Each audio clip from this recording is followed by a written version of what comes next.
Hi, everybody. Hello. Welcome to Super Breakfast Friends Club.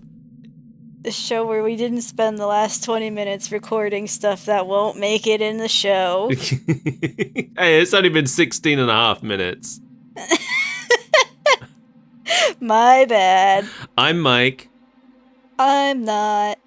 This week, we are looking at a show based on a game that's having a birthday, because that seems to be all we're doing right now. Birthday shows. But also, it's a little bit spooktacular. Here's a sound effect since there's no opening.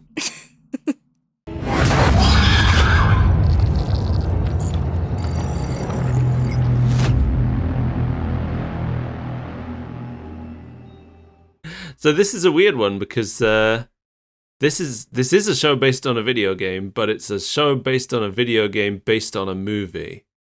It counts. It counts, as far as I'm concerned. But that means this is the first time we're looking at something that is based on an IP that didn't originate in video games. That's not true.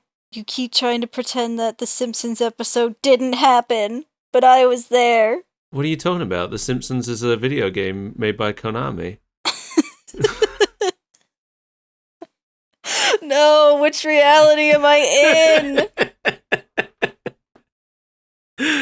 I knew it was going to come up and I wasn't sure which way I was going to take it, but you pushed me in a particular direction. I either deny that the Simpsons episode ever happens, or I run with the idea that the Simpsons is a video game. I'm starting to think that the Simpsons isn't even real. No, they just had their series finale. Yeah, right. In all of the alternate universes I have traversed on this day, not one of them ended The Simpsons. Oh, we can only dream. Put her out of her misery, Doc. But this time it's about Alien. Uh-oh. We looked at Alien Isolation, the digital series, which is based on Alien Isolation, a 2014 horror game by Creative Assembly. You ever heard of Creative Assembly? I don't think so. I looked it up. So they made the original FIFA game, but they didn't make any of the others, just the very first one for the Mega Drive. Okay. And since then, they have mostly made Total War games. How did this happen? I don't know. Yeah, it's kind of baffling. They spent like a decade making nothing but Total War, and then all of a sudden, out of nowhere, they made Alien Isolation. I'm sort of vaguely aware of Total War because, I'm a big Sega nerd, and it's one of Sega's franchises, but it's probably the Sega franchise I'm least interested in besides Football Manager. It's a real-time strategy, right? Yeah. Yeah, that's usually not my cup of tea. I think the gimmick is like each one is based in a different time period. I think I own a lot of them, but I've never played them. I think I bought one because it was like super cheap, and they were having they had a crossover item with Team Fortress. I was like, yeah, why not? Yeah. I'll never play this, but it's $2 for a hat. Yeah. Yeah, so I think the first one was Total War Shogun, and the Shogun himself was a playable character in Sega Racing. And, Sega, you're stupid.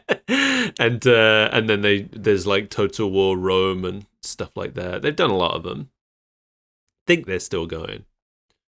Do you think they'll ever make a giant bug eraser in Sega Racing? Oh, for Mushi King? Yeah. I had to think about that. Oh, they haven't done a Sega Racing in quite a long time. And I was thinking about it recently. It's kind of wild to think that if a Sega Racing was made now, it would have a completely different cast than what the last ones had. Yeah, it would be all Vocaloids, and I would play it. Or not only that, but like, there was no Yakuza stuff in the last one, even though Yakuza had been around for like 10 years. Hatsune Miku and Kiryu kart racing is my new favorite thing in the world. Yeah, if Sega Racing was made now, it would be dominated by Sonic, Yakuza, and Persona.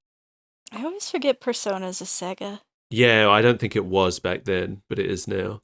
But yeah, there's no Sega didn't. I don't think Sega owned Persona yet when they made the last Sega Racing, and they had been doing Yakuza for a while, but it just hadn't really reached the success that it has now. Yeah. Because Yakuza became real big after Yakuza 0, I feel like. They made like 5 games that were doing good in Japan, but I feel like we didn't really hear about them over here. And then 0 came out, and suddenly it's like Sega's biggest franchise. Yeah, it really came out of nowhere. Yeah. And it's great that it came out of nowhere at a point when they already had like 8 games to be like, would you like to buy all of these games? By the way, there's a whole catalog already. Yeah. No discount. Anyway, we're supposed to be talking about Alien. So Alien Isolation is based on the 1979 movie Alien, which you might have heard of. I don't know. I don't really know anything about horror franchises. Yeah, I figured. I'm too scared. Yeah, usually that's me, but Alien is I was going to say one of my favorite horror movies, but no, it's unambiguously my favorite horror movie. It's probably my favorite horror movie too. It's real I have a hard good. time counting Mandy as a horror movie, but I also don't know where else to sort it. Yeah, I haven't seen it, but I've read about it, and I know. So even though I haven't seen it, I know enough about it to know exactly what you mean. I don't want to spend too long talking about the movie because that's not what this show's about. Sega acquired the Alien license from 20th Century Fox in 2006, and they took pitches for game ideas from developers. And Sega made more Alien games than I realized. Yeah. Because I had heard about 2 of them, which are this one and Colonial Marines. Oh, we don't talk about Colonial Marines. No. And they Creative Assembly apparently put together a pitch where one player controlled the alien and the other player controlled the human and had to hide from the alien. And Sega greenlit this game based on that. The multiplayer aspect of it got dropped over the course of development. It sounds a little unbalanced in favor of the alien. I feel like, yeah. I think with a game like that, where one person is the monster and everyone else is like against the monster, it works better when there's a full team of people on the other side and then one person is the monster. Asymmetrical horror or whatever they're called. Yeah, that's right. Dead by Daylight. What was that game called? Prey? Something like that? Or Evolve? I don't know. Oh, yeah. I think both of those are games that did it. Alien Isolation is, I think, the movie is my favorite horror movie, and I think this is my favorite horror game. I played through the whole thing on stream a few years back, and goddamn, I loved it. And I feel like because I started with this one, a lot of the other horror games I've played since haven't really scared me at all, which I think is... the fact that this was the first horror game I really played really kind of added to my strength. Your strength? Yeah. I mean, that's the quest I've been on my entire life, is just to find something scary, but it doesn't exist. Well, that's the thing with this game is every other horror game I've played since this has never successfully scared me because the AI is too predictable, which is a problem this game does not have. But like I'm playing Resident Evil on stream right now, and the zombies are very predictable. I know how they're going to behave. I know what they're going to do. Same with Resident Evil 7 back when I played that. Resident Evil's just frustrating because it takes 7,000 bullets to take down one zombie. Yeah. Oh, Amnesia. I played Amnesia a few years back. I didn't see what was scary about that game at all. It was a different time. It was. And again, like, Maybe if I played it before I played Alien Isolation, it would have scared me. But Maybe. the few monsters that show up in Amnesia, I was just like, all right, now I just crouch in a corner facing the wall until he goes away. People weren't used to a survival horror game where you couldn't really fight back. Yeah, I suppose so. And I suppose Alien Isolation is an evolution of that, so Yeah. I started at a point where that was already been pushed further, so not really fair.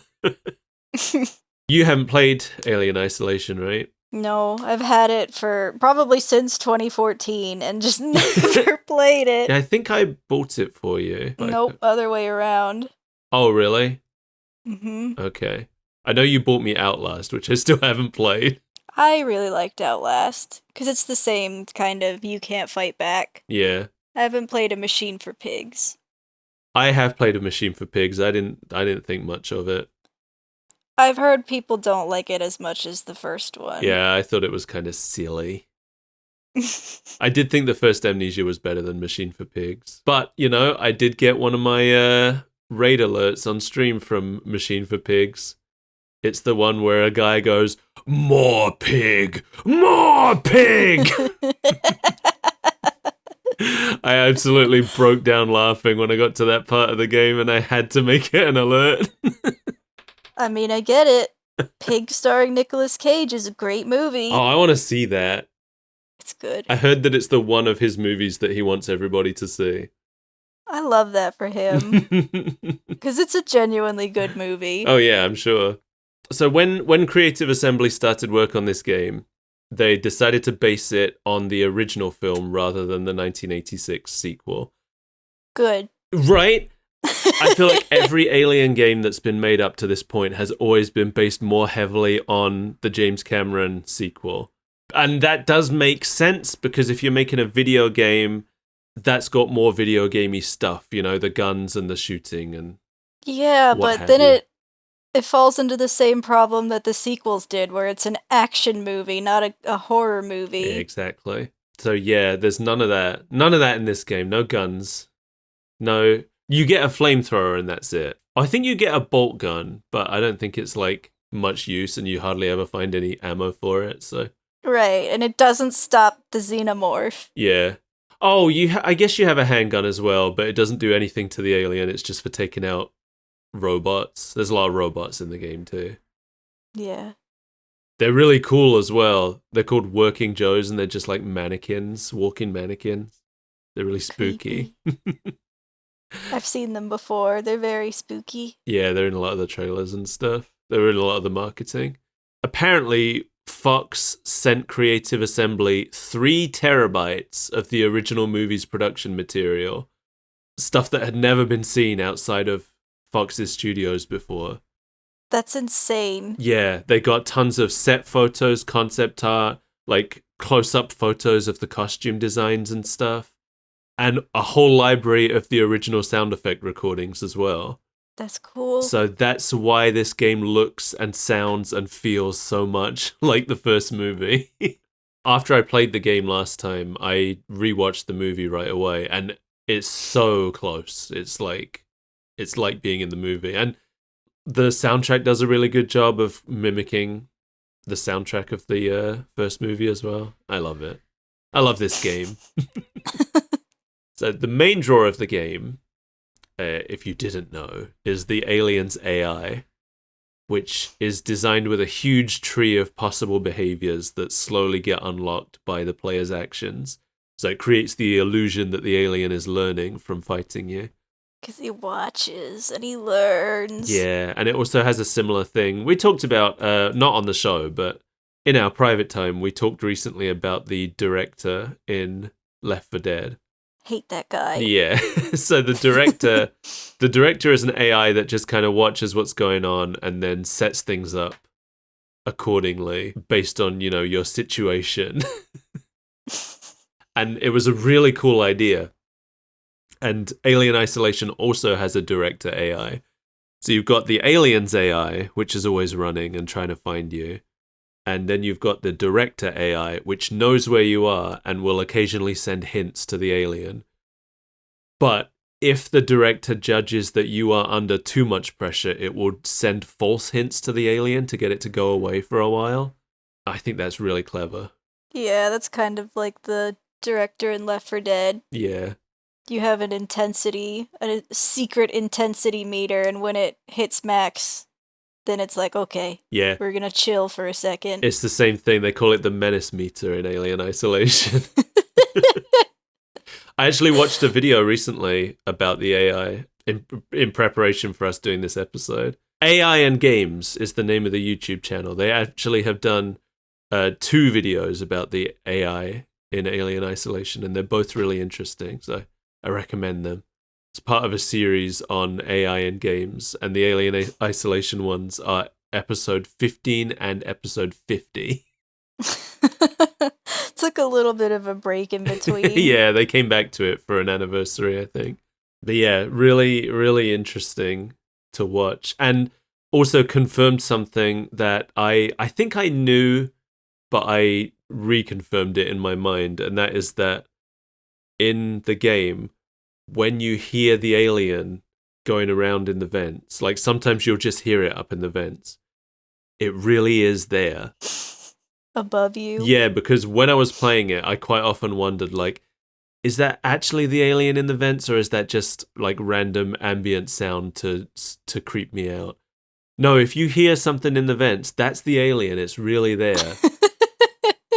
And the funny thing is, as soon as you get onto the station, the alien is active and is like actually in the stage, but it takes a while for the game to unlock the behavior that allows it to come out of the vents. So even in the early parts of the game, you can hear the alien in the vents, and it really is there. It's just not allowed out yet. Spooky. Oh, it's such a good game. Everybody should play it. Now let's talk about this show. Okay. My mood is going to sour somewhat. I thought this show was just like the cutscenes. Some of it. Okay. So, yeah, this is Alien Isolation, the digital series. The full series released on February 28th, 2019 on IGN, which is quite ironic because IGN gave the game a terrible review.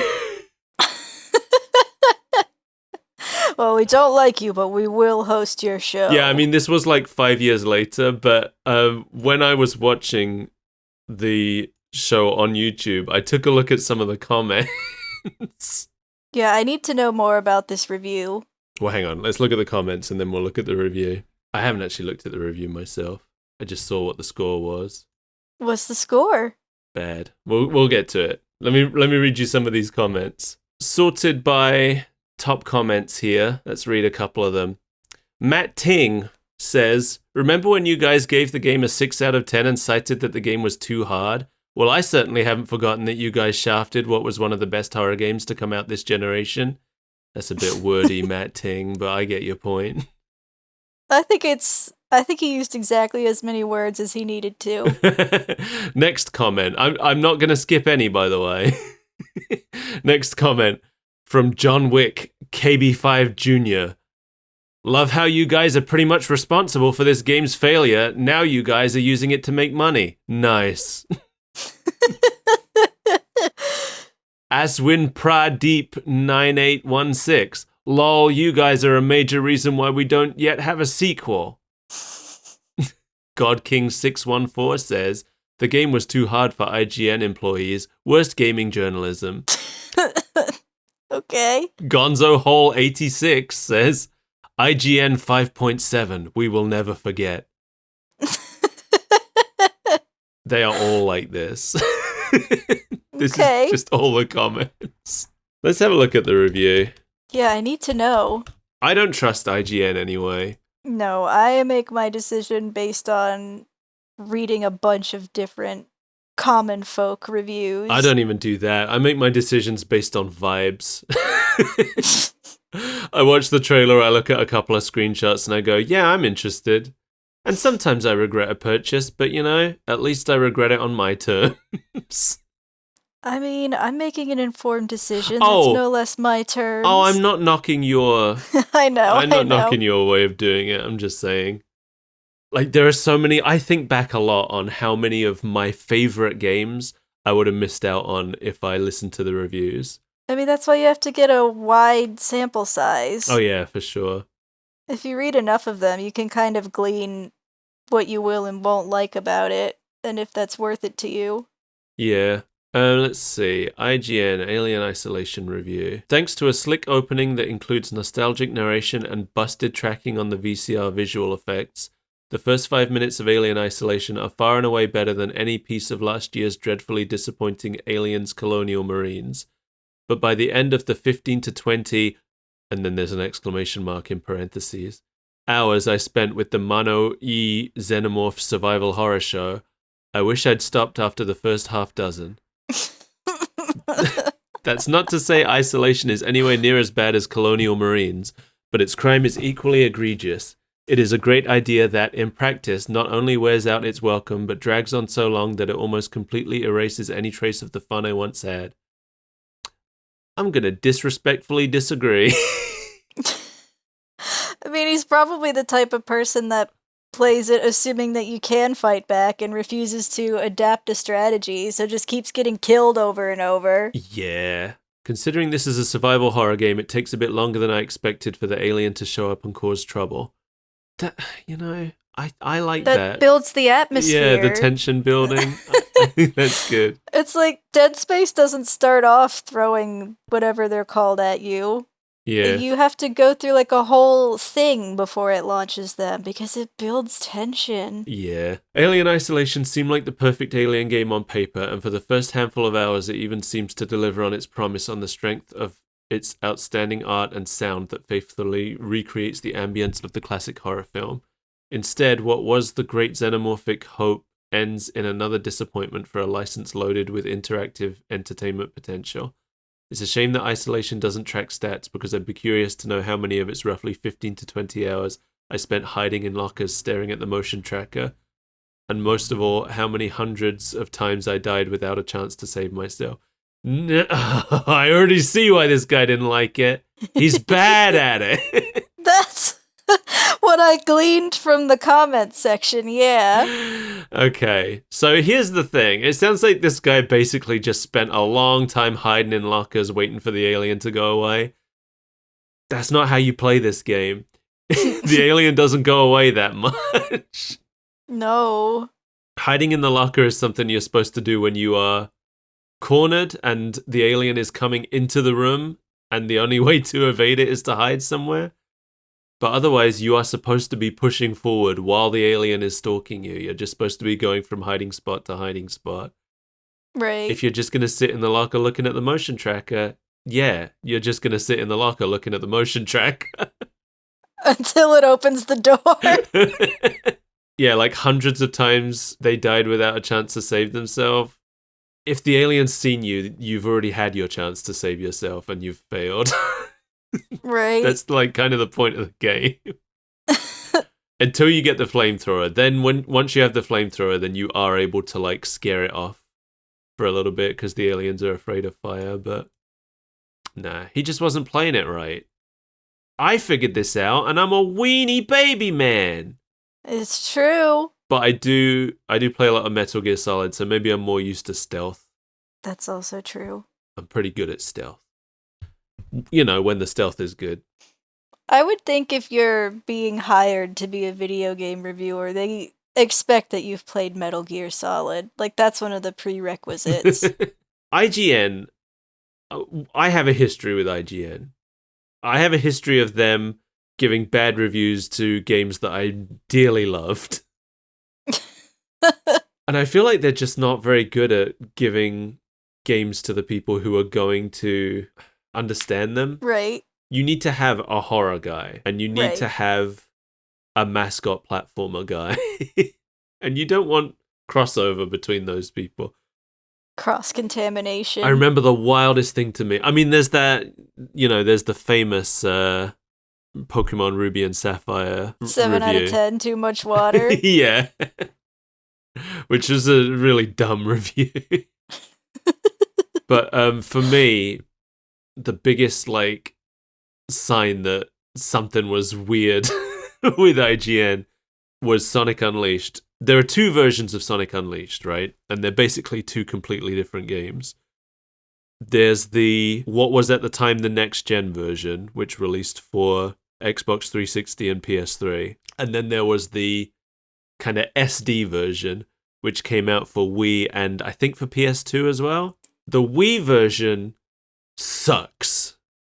Like, everything that is... Because I love Sonic Unleashed. I don't know if I said that. Everybody out there, Sonic Unleashed is one of my favorite Sonic games. It is gorgeous. It set the gameplay style that they used in Sonic Generations that everybody loved. That was designed for Sonic Unleashed. It's the same gameplay.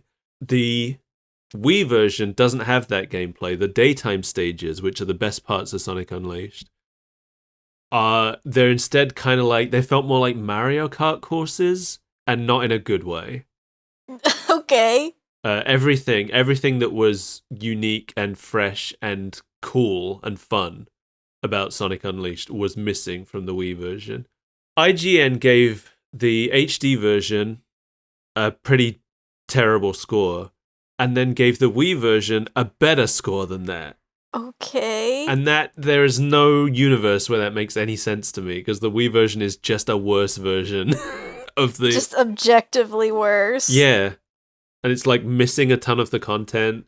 It's already not a particularly long game, and then the Wii version makes it shorter. The only part of the Wii version that is faithful to the HD versions is the Werehog stages, which are also the worst part of the game. So, anyway. Fuck you, IGN. Maybe they're better these days, I don't know. I wouldn't be willing to give them another chance. No, I stopped paying attention to IGN like 20 years ago, and I'm not going back. Right. I stand by that decision. Yeah. Anyway, this show, it has one season of 7 episodes, and it is written by Jeff Juhas. Hey, I don't know how you pronounce this. An attempt was made. Yeah, do you want to try? Probably not. Let me send you this. Juhas? I don't know. That'll do. I feel like... Jeff, if you're out there and you want to correct us, go ahead. Floor's open. I'll hand you the mic. Yeah, he also apparently wrote for Telltale's Batman games, which I really liked, but there wasn't a whole lot of credits for him. Right. As you mentioned already, this is largely made up of cutscenes from the game, so I'm assuming that he just wrote the additional stuff that wasn't in the game, which is what the show opens with. Oh, okay. Yeah, this first scene we have here is unique to this show. We have Amanda Ripley spinning out of control in open space, and she's calling out to the Torrens, which is the ship she arrived on at the start of the game, for help. This show opens in media res, which the game does not. Yeah, I guess that makes sense, because I was trying to figure out... I couldn't remember if you said that this was entirely made of cutscenes or not, so I was like, is this how the game starts? You're just in space? No. No, this is set in between two scenes from very close to the end of the game. So she doesn't get any response from her ship, so she sends out a Mayday message to, I guess, anyone that might hear it. And we see a very brief flash of the alien when she mentions that Sevastopol is destroyed. What could that mean? Yeah. And then she starts narrating her story for, I guess, the log. She is keeping talking so that if somebody picks up on her transmission, they'll hear her chattering on about what just happened. That does make sense. Yeah, Amanda Ripley is played by Andrea Deck. I was surprised how many things I knew her from, actually. She apparently is known for playing Jenna Bragg in Homeland, which I haven't seen. No, but me neither. I knew her as Linda in A Way Out. That's the wife of one of the playable characters. She's Leo's wife, for anybody who's played that game. She played Sarah in Soma. I know you were playing Soma, but I'm not sure if you got far enough to hear Sarah's voice. I beat Soma. Oh, did you beat it? You didn't tell me. I thought I did. No, we talked about it a little bit, and then I thought you were further than you were, and I said something that you didn't know about yet, and then I was like, let's just not talk about this until you finished it. Oh no, I beat Soma. Okay, anybody who doesn't want Soma spoilers, skip ahead a minute or two. She is the one living human that you find near the end of the game. Oh, okay, I remember her. Yeah. She also apparently did a bunch of additional voices in Hitman. Oh. So I have heard a hell of a lot of her voice. Because I play that game all the dang time. The one that popped up for me as being her is the scientist in the morgue in Sapienza. For anybody who plays Hitman, there's a if you go to the morgue in Sapienza, there's a scientist in there who she starts out in the church, but then she moves to the morgue, and you can steal here's a Hitman tip for anybody out there who plays Hitman. You can steal a dongle from her, and you can use it. You can plug it into a laptop in the underground secret base, and it will kill the virus for you, so you don't have to do it. It's the easiest way to kill the virus without getting a costume. Yeah, go do it. It's great. I love that game. That whenever I do a silent assassin suit only run, that's always how I take out the virus in that stage. That stage they're developing like a actual biological virus that's going to target certain people, and one of your missions is to destroy that and the two people who designed it. Oh, so you delete the virus from existence using your USB dongle. Yeah, exactly. Gotcha. You delete the virus with a computer virus. That's crazy. So, now we are shown the actual opening cutscene of the game, taken directly from the game. Okay. Where Samuels arrives and tells Amanda about the flight recorder of the Nostromo being recovered. And he offers to bring her with him to retrieve it, since he knows that her mother went missing on the Nostromo. So this is like building on lore from a deleted scene from Alien 2.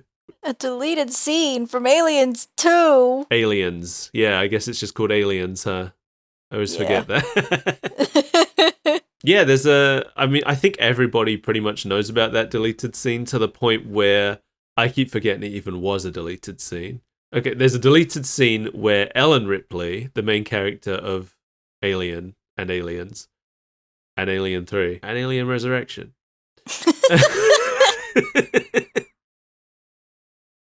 She is told by someone, by the guy from the company, that since she's been missing for so long, her daughter grew up and got old and has died of old age while they were looking for her. Mm-hmm. That's just a deleted scene, but it's really well known. Everybody knows about it. And that's what this is building on. So in this game, you play as the daughter that Ripley never made it back to. That gets old and dies. Yeah. She doesn't get old and die in this game, though. She gets eaten by a xenomorph. Well, spoilers, maybe. I'm not going to tell you what happens. You are the one that said that's not what happens in this game, implying she dies. No, I mean... That's not what the game is about. Yeah, the game isn't about her dying of old age. I'm not saying that she dies in this game, but I'm also not saying that she doesn't. You should play the game and find out. I'm going to play the game and die of old age, just to spite you. Just hiding in a locker looking at the motion tracker. Yeah. Fair enough. All right. This did make me go off on a crazy wild brain tangent, thinking about a future where you could enter into cryo sleep and wake up 20 years in the future, but you're the same age. I was like, wow, your life would be just constantly uprooted. Yeah, right. I mean, they go into cryo sleep whenever they're flying anywhere in this series, so... Yeah, I know. How much time do they lose? Yeah, you just go to a different planet and suddenly your best friend is dead of old age. Yeah. That would be so weird. Like, that's what... If they do go to Mars, that's what's going to happen. It's going to be like a generation ship. Yeah. Everybody you knew is going to be dead by the time you get... Actually, I guess you'll probably be dead if it's a generation ship. If you go on the Mars mission, you're not going to get there. It's your, grandkids that are going to make it to Mars. That's wild. Yeah, and they won't even have any say in it. What if they didn't want to go? They don't know any other life. Yeah, I guess so. So Christopher Samuels is played by Anthony Howell. who is apparently best known for playing Sergeant Paul Milner in Foyle's War. I don't know what that is. Me neither. But he played Margit in Elden Ring. I haven't played that, but people have. I'm familiar with it. What I knew him for was playing Edward Pierce in Call of Cthulhu. That's the main character. I liked that game. It was fun. Cool. He also played, oh my god, I don't want to try and pronounce this. Fortuno Leville. Gesundheit. Here, do you want to take an attempt at pronouncing this? Fortuno Leville. That he played that character in Final Fantasy 14. Of course it's Final Fantasy with this bullshit name. And he played Cyril in Final Fantasy 16. Those are the two flavors of Final Fantasy name. You've got Sid, and then you've got Fortuno Leville. I know, it's so funny. So this opening scene, I always felt was kind of an abrupt opening to the game. Yeah. I don't know if the new scene that precedes it helps that any, though. I don't think it does, either. Do you think it would be better without the space scene and going straight to this? Or do you think that would... I don't know which one's better. No, like, I don't think the space scene makes it worse, but I don't know that it adds anything to it, either. No. Because all it does is make it Longer. now an in medias res story. Yeah. And I don't... It's not always the way to go. Yeah, every story doesn't need to start with a record scratch and a, yep, that's me. You're probably wondering how I got here. Yeah, it's my least favorite way of... I don't always dislike in medias res stories, but I don't like... I don't think I like the trope of I'm going to tell you my story, you know? Yeah, like it's just a literary device. It's not flawed inherently, but the way people use it is usually kind of a crutch. Yeah. I'm sure I'll think of other examples where I do like it. You know, there's a Batman animated series episode which opens with the villains playing poker, and then one by one they each tell the story of the time they almost got Batman, and that is really good. But then that's not really in medias res, is it? It's just flashbacks. Yeah. It's not like the times they almost got Batman lead into the poker game in some way.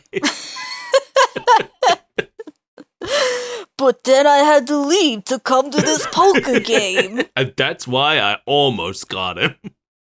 That's why I started telling this story. Whoops, here he is. He chased me here. Gotta goes.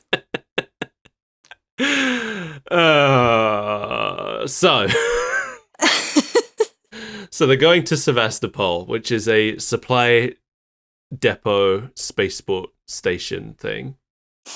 It's pretty much what most of the game takes place on. Not all of it, but most of it. And we get a couple of new scenes here, which are basically just sweeping shots of areas for the game while Amanda narrates over it. And this narration is new. This isn't from the game. Okay. And she kind of explains the aftermath of the first movie from her perspective, I guess, of like her mom never returning and everything. Right. And then we get this scene where she enters a room aboard the Torrens. And this scene is... It's not new, but it is new, if that makes sense. Kind of. Well, it won't, because I haven't explained why I'm saying that. The dialogue here is all taken straight from the game. But in the game, this happens during gameplay. Oh, okay. So you're in first person talking to Taylor, and you can like walk around the room as you're chatting to her. So there really is a lawyer on the ship. Yes. What a wacky thing to do. The animation here is new, and I use the term animation loosely. Yeah, the syncing isn't really great. What's syncing? It's just, I don't know what it is. I don't know. It feels like maybe it's mocapped. but like the body, I mean, the body motion is mocapped, I think. But then the mouth's just kind of, it's like anime. Flap. Yeah. I was just gonna say, it's like dubbing an anime. It's not even close to the voice acting, which is a shame because I think in the game it is. I think it's properly lip synced when you do this scene in the game. I guess they couldn't afford to sync up the mouths when they redid this shoot. Yeah. So, this is Nina Taylor introduced here, played by Emerald O'Hanrahan.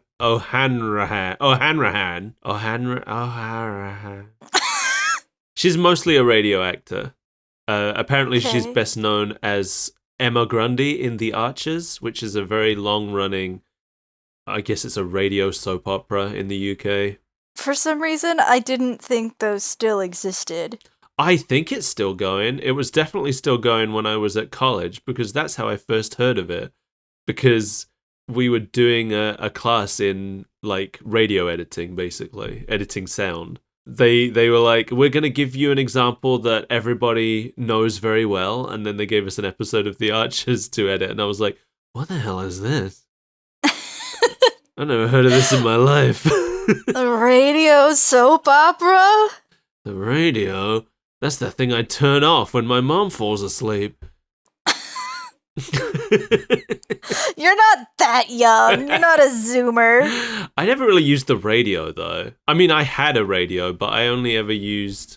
Like, I miss my old stereo so much. I bought it with my own money. I saved up for it. It was this huge, like, stack thing with modules that you could change out the modules, but I never did. I bought them all as one stack. And it had a 2-deck cassette tape player on the bottom. And then the next step up was a CD player. And then I think the radio. And then on top there was a record player. Which one of those do you think I used the least? The CD player. Oh, it was the radio. I don't think I ever turned on the radio once. I used to listen to the radio all the time. That was like the only thing that I had. I've never really liked pop music.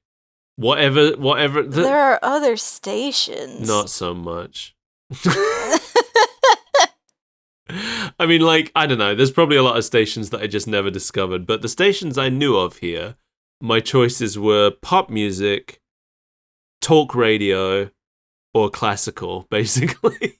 No, we have a radio station here that's still going. We have a ton of radio stations here that are playing various forms of rock. We got classic stations that just play 70s and 80s forever.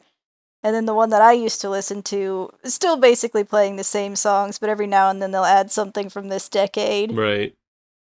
Yeah, I don't know. Every time I did put the radio on, it was always just like, here's the same 5 songs we've been playing all month, on loop. Maybe this time we'll do them in a different order.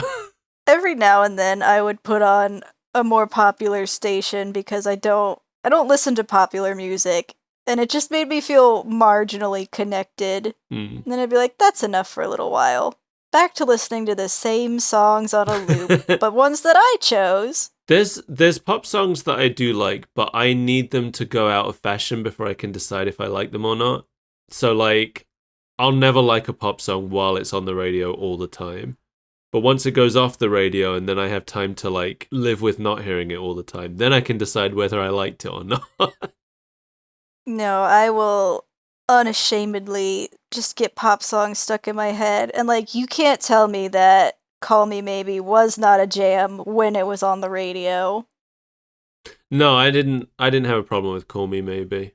Maybe it's just that the songs I do have a problem with are...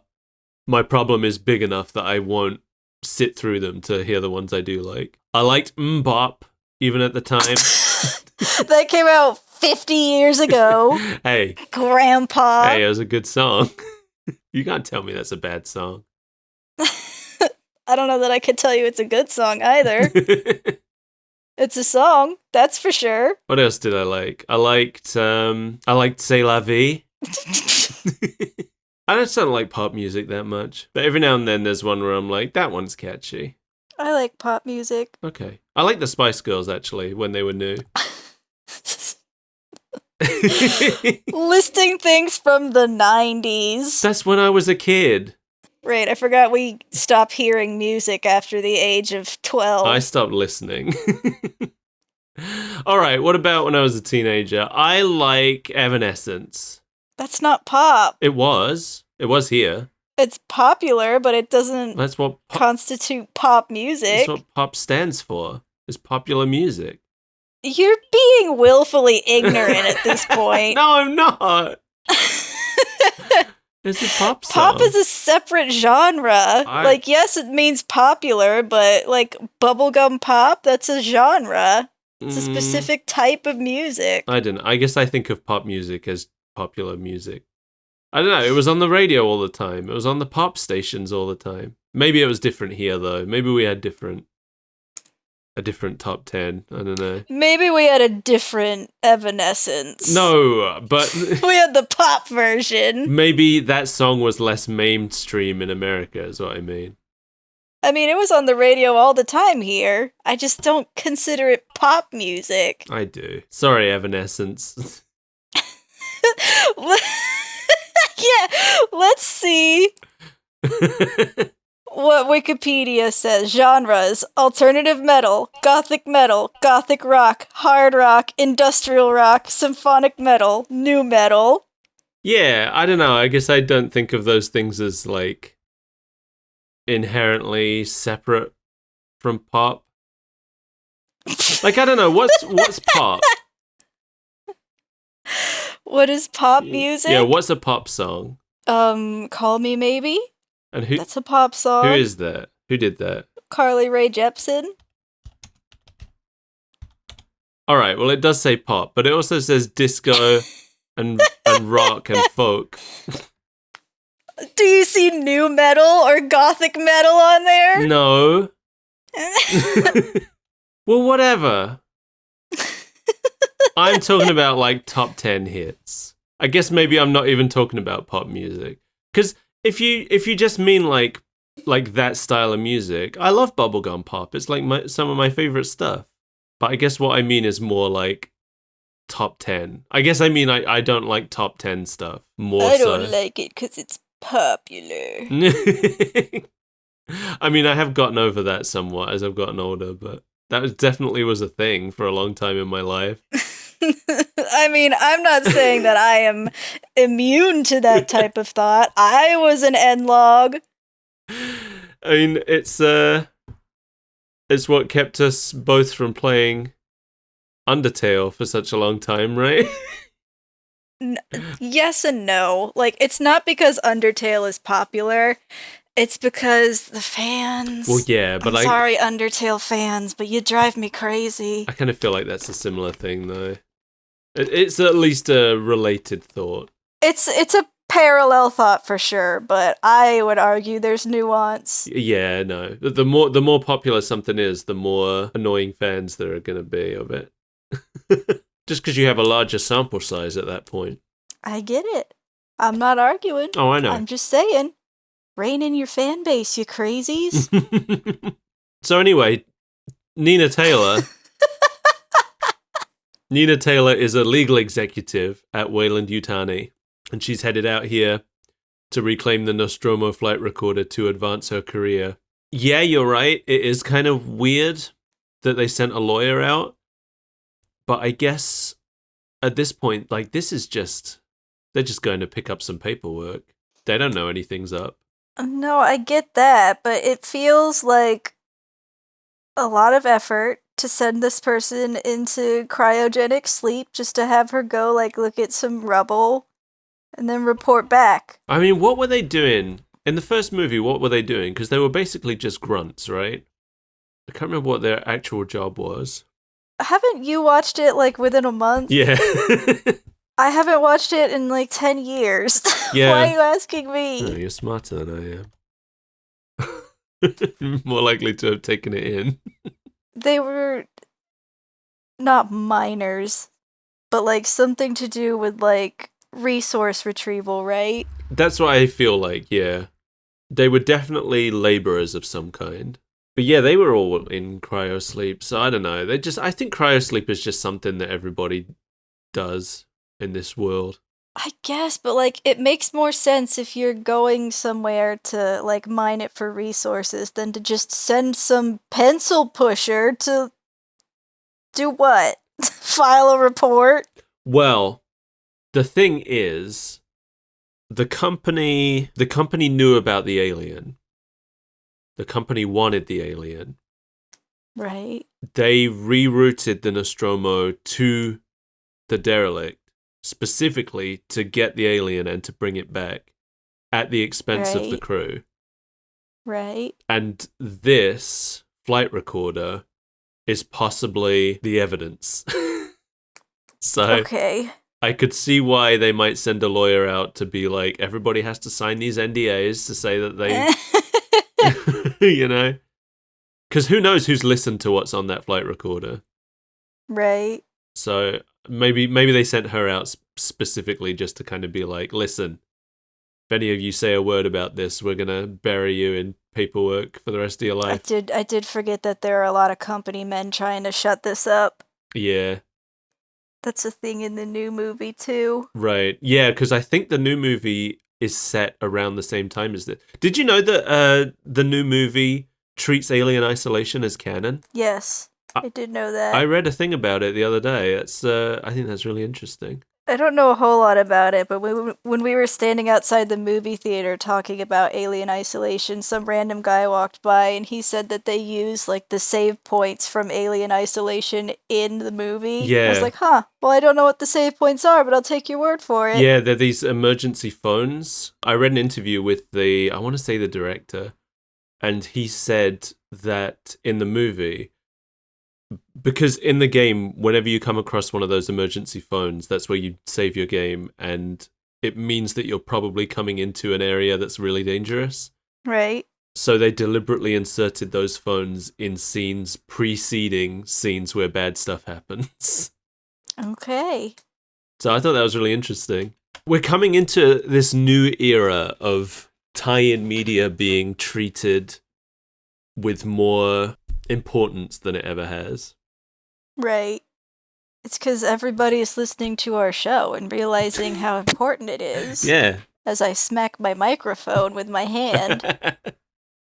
Well, like I'm seeing this a lot. I'm sorry to bring up Sonic again, but it's that time of the podcast. Like the fact that now all of the Sonic cartoons and comics that are coming out are now all canon and are all like considered within the greater series. I think that's great. I think I want more series to do that. Series.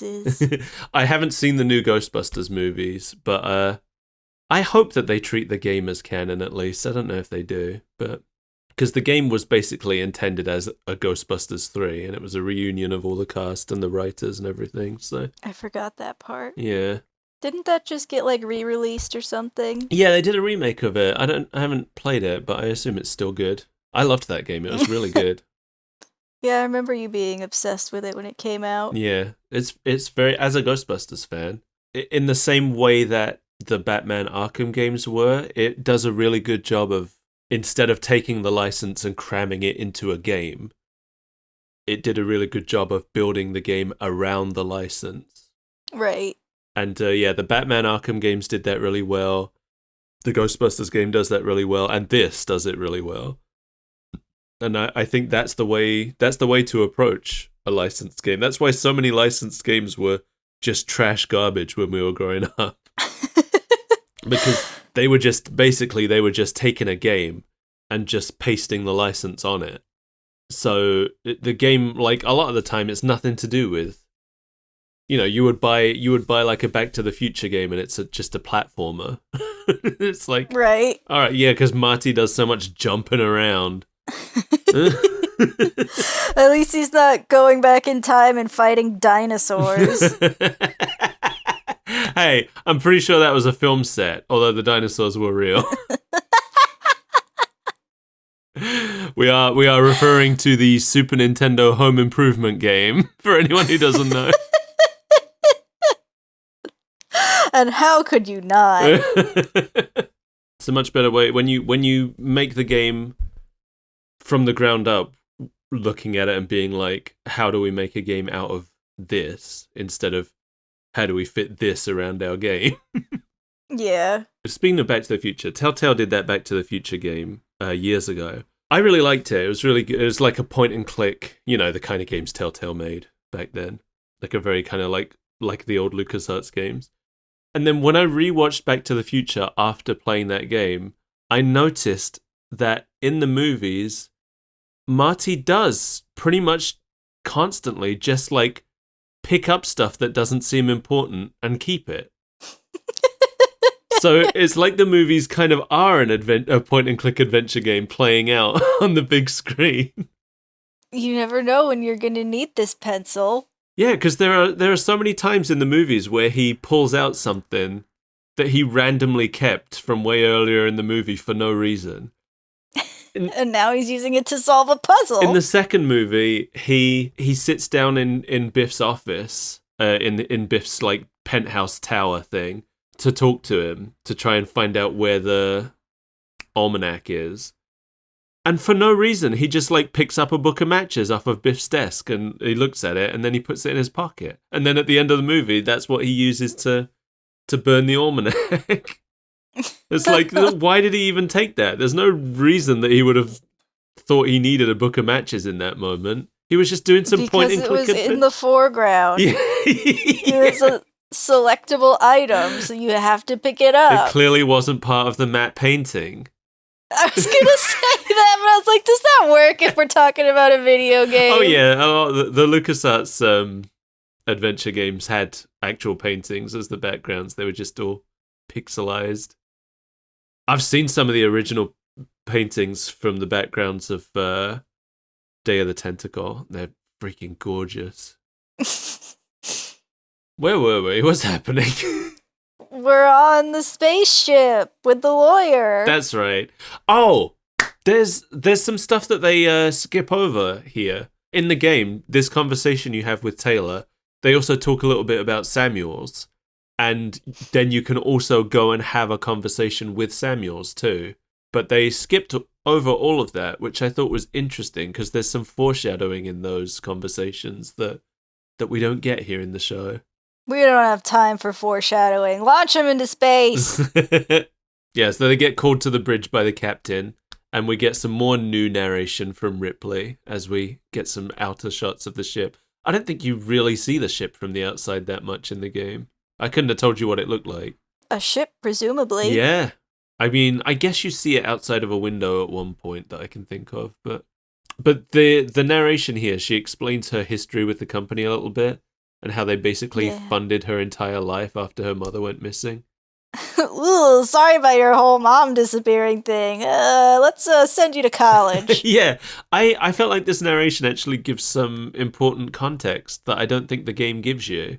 It also says that she went to jail. It does, yeah. The company paid for her bail. I thought that was a very interesting detail that I didn't know. Me too. What did she do? She's a pretty interesting character, I think. But in the game, I feel like you don't learn too much about her. You know that she's an engineer and that she's been working with Weyland-Yutani, or working for Weyland-Yutani for a long time.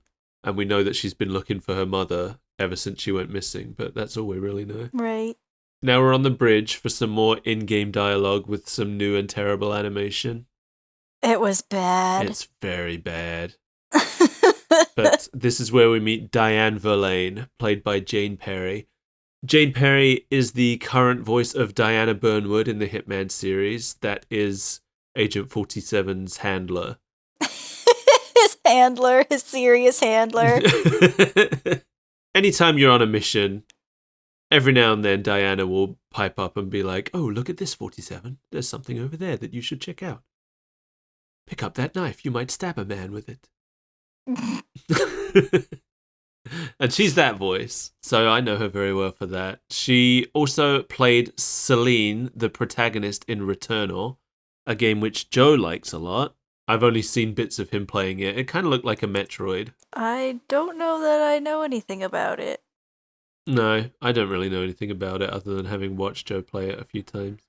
Oh, is it a PlayStation exclusive? No wonder. Ah, there you go then, yeah. Wait, no, it says it's on Steam. Oh, okay. Sony are putting most of their games on Steam now, actually. I think that new Ratchet and Yeah. Clank is on there now. And, like, I think The Lasts of Us are on there. Yeah, I saw that the other day. And The Spider's Man as well. Yeah, Returnal is on Steam. $60, that's steep. Steep! Yeah, she also played multiple characters in Soma. And she played Mrs. Brief in Dragon Ball Z. I don't know who that is, but I like the name. She's probably named after underpants. I mean, yeah, that's the conceit. She's probably related to Bulma, because Bulma's named after bloomers. What about Trunks? Yeah, Trunks. I think isn't Trunks like Bulma's kid or something? I don't know the Dragon Ball lore. I'm sorry. No, I don't either, but but I think people who are related tend to have themed names. Similar names. Yeah, like all of the Saiyans are named after vegetables and her name is Bikini Brief. Okay. Is she related to Bulma? Let me see. The wife of Dr. Brief. The mother of Tights and Bulma. Okay, there you go. The mother-in-law of Vegeta and the maternal grandmother of Trunks and Bulla. There you go. So Trunks is Bulma's kid? I would assume so, yes. Right. Yes. Okay. Hey, I did know a thing. Wait, is he Vegeta's kid too? Yes. Oh, I didn't know that. Maybe that's why the Sonic fans tend to insist that that Silver must be Shadow's kid, because Silver is the Trunks of the Sonic series, and Shadow is the Vegeta. I don't want to think about Sonic characters having sex or genitals. No, Sonic Team don't want you to think about that either. That's why there's no romance in the series. Thank God we're on the same page. The only romance in the series is that Amy has a crush on Sonic that is maybe requited but will never be acted upon. Anyway, so as they get near Sevastopol, we go to another cutscene that is ripped straight from the game. And this cutscene makes up the entire rest of the episode. Yes, it does. Samuels asks to see the station, and they put the image of it up on the monitors. I love this. Apparently, to make these effects for the monitors, whatever was going to be on the screen, they recorded onto a VHS tape and then filmed the CRT screen. That's so fucking good. Like that's so extra. But it makes such a authentic image, you know? Yeah. This is exactly what it looks like. I don't know how they were able to identify damage on the station on this tiny image. No, I couldn't. No, even after they point it out, I was like, is it damaged? How do you know that? That's when you go, yeah, I see it. So yeah, they can't dock with the station directly because the dry dock is damaged, I guess. Do you just always call it a dry dock if it's a space station? Because it's never going to be a wet dock, is it? What if it is? Oh, well. Something's gone horribly wrong, but it's still wet. Maybe that's what the damage was. They could see it dripping. But then it wouldn't be a dry dock. Exactly. That's why they couldn't. Land isn't the right word, is it? I don't know. I don't know the space terms. Spaceland. Duh. Spaceland in the space dry dock. Your space dock is damaged. We can't space land. It's space damaged.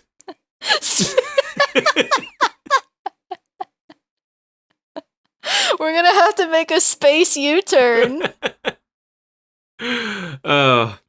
We'll give you 5 space minutes to fix it. That's about 6 Earth minutes. Depending on what planet you're orbiting. No, it's always Earth minutes. Okay.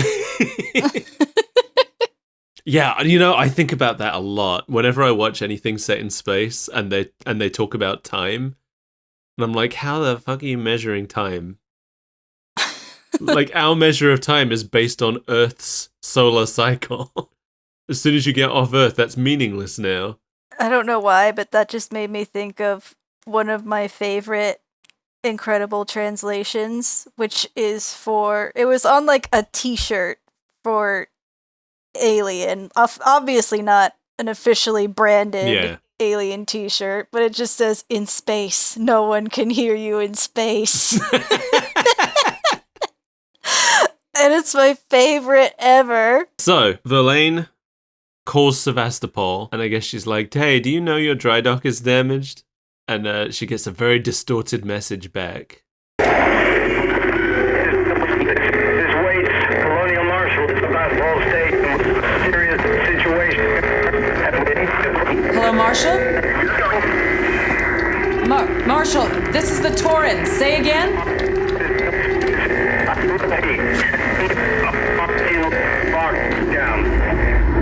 You actually get to hear this message later on in the game to know what they were saying. Everybody's dead. Don't dock here. Yeah. Go away. Pretty much. You've almost got it. That's always what it is.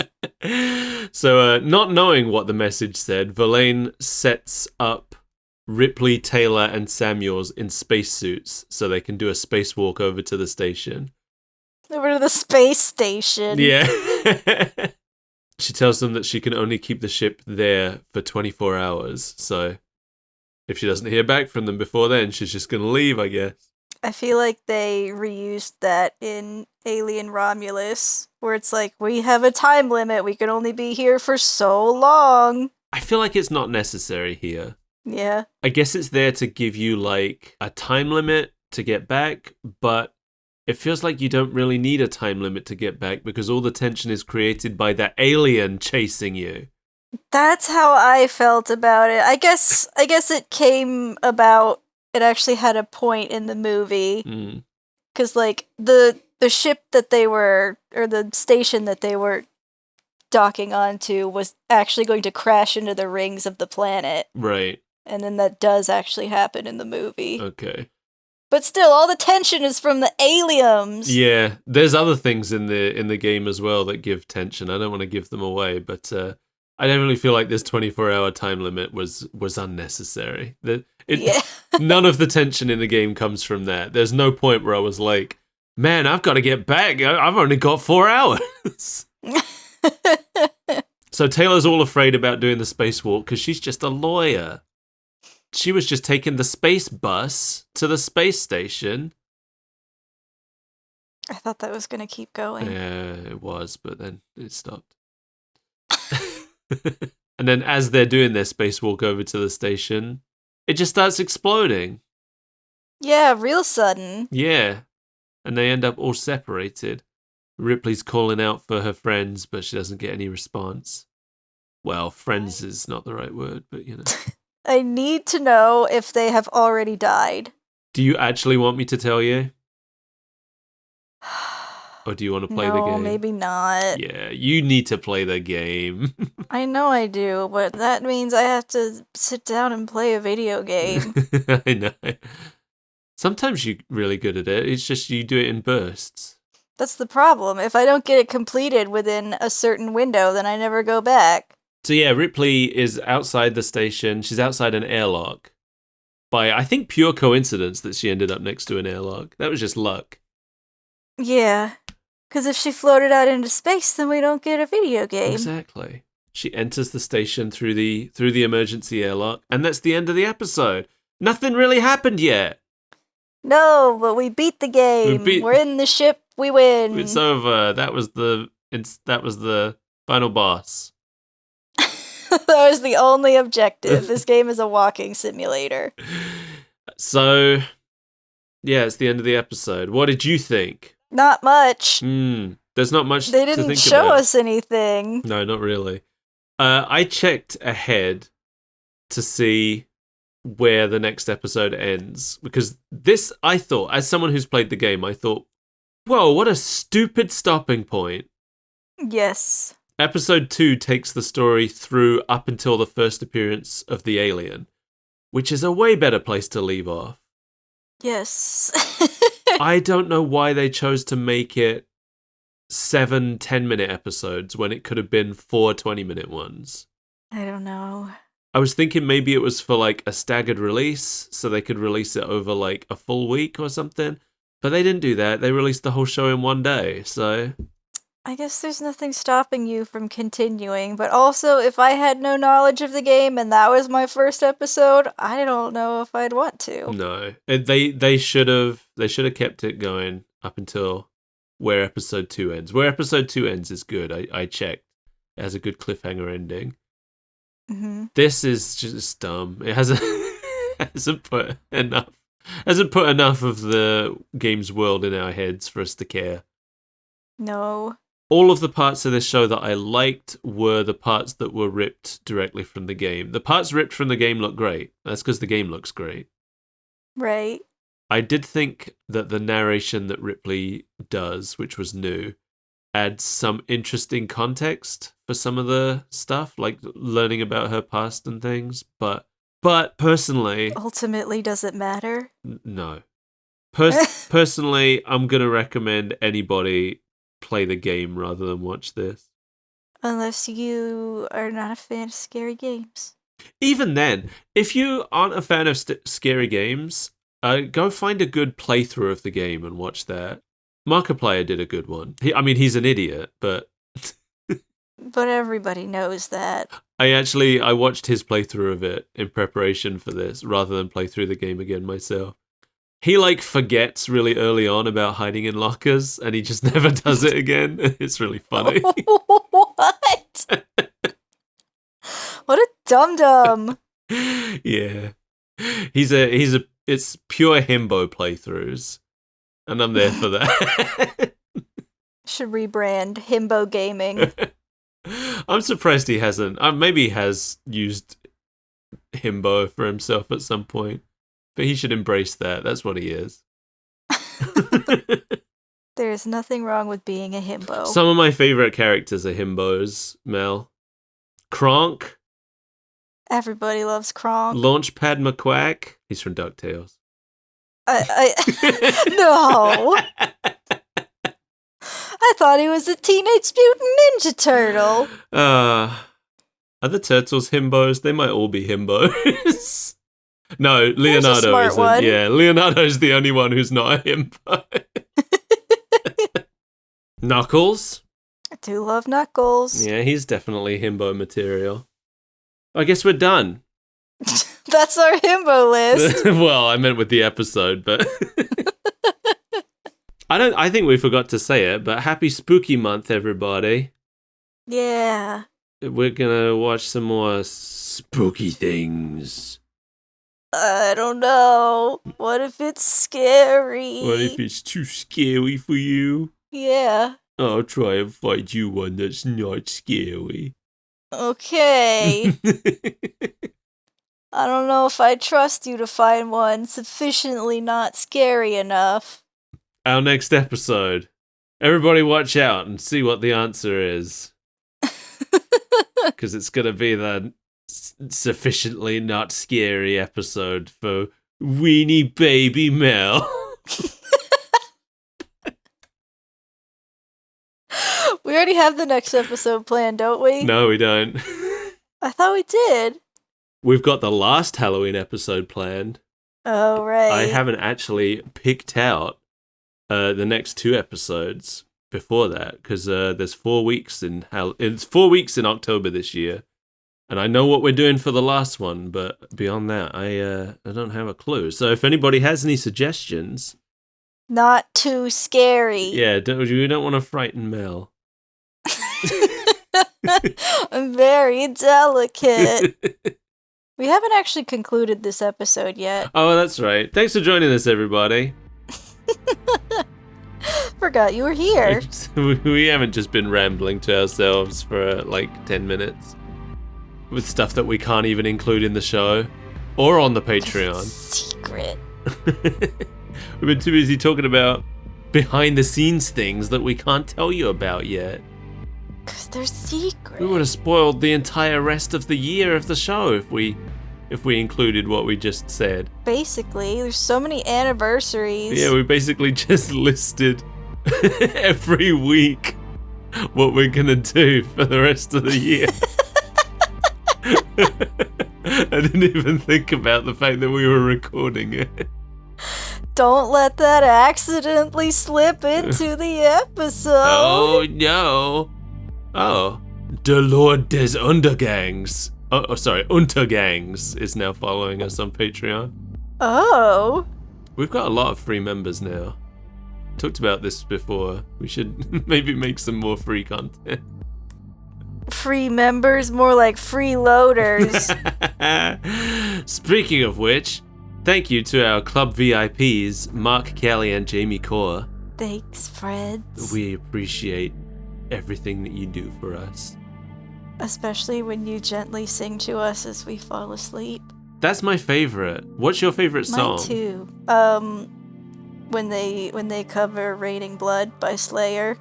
Mine is when they're like, wake me up inside. Can't wake up.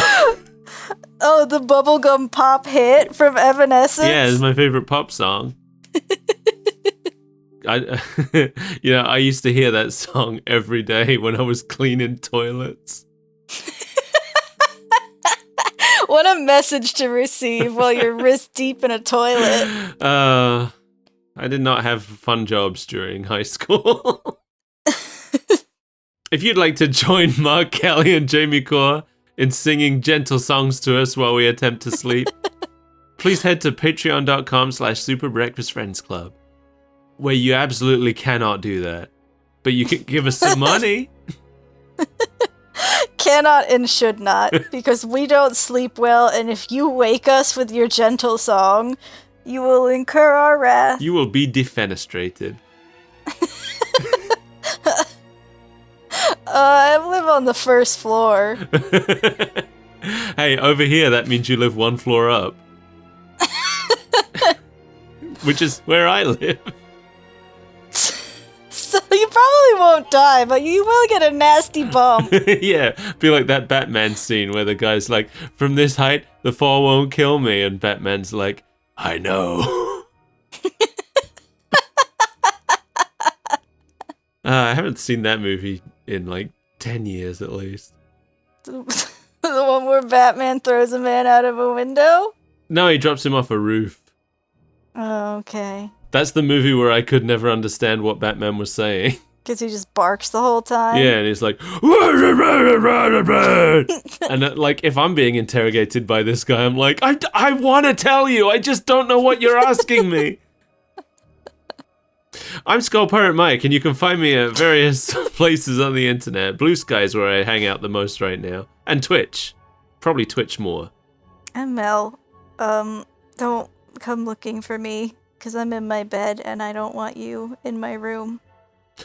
What if I brought tea? No. It's matcha. This is my den.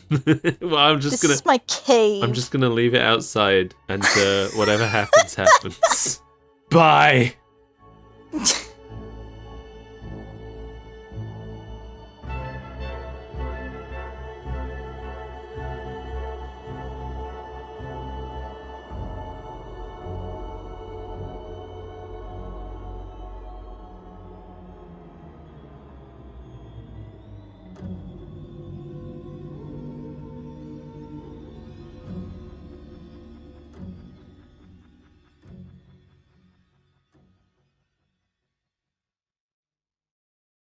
We didn't talk about Get Down Goblin once.